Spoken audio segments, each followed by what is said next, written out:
Assalamu alaikum qarindoshlar. Men Finlandiyadan Xalmurat. Sharq Turkistonning Turpanda tug'ilib cho'ng bo'ldim.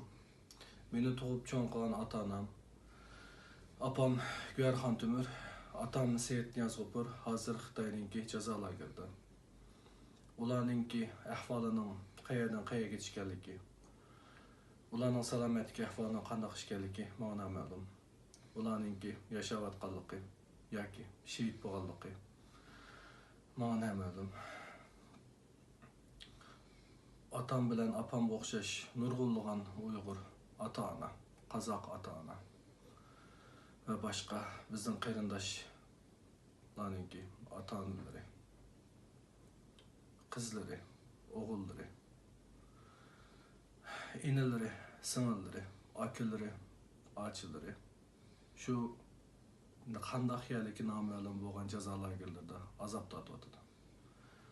Ben bu yerda shu guvohlik berish videolarini yig'ib va ularni montajlab bir gruppa holatida ish qilishga boshlagan shu qarindoshlarimga jazo lagerida jazo ko'rayotgan oddiy Uyg'ur ota-onaninki oddiy farzand bo'lish suhbatim bilan o'zimninki rahmatimni bildiraman. Rahmat sizlarga qarindoshlarim. Qarindishim, yüzümüzge yüzümüz iyi çıkaydı. 6 günlük dünyadayız. Ama biz 6 günün qaysi gidadiganimizni uqmaymiz. Bugün mush videodan belki meni ko'rib tursiz. Erta men bormi, yo'qmi? Siz bormi, yo'qmi? Buni bilmaymiz. Biz Rabbimiz, yaratuvchimiz Allohga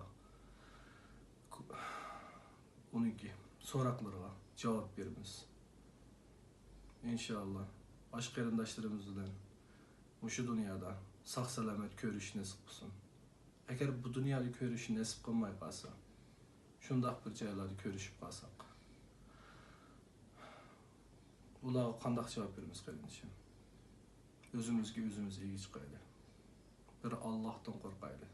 Allohdan qo'rqishga boshlashimiz aql farosatga ega bo'lishimiz va bizningki qutulish yo'limizdan başlanışı qarindoshim.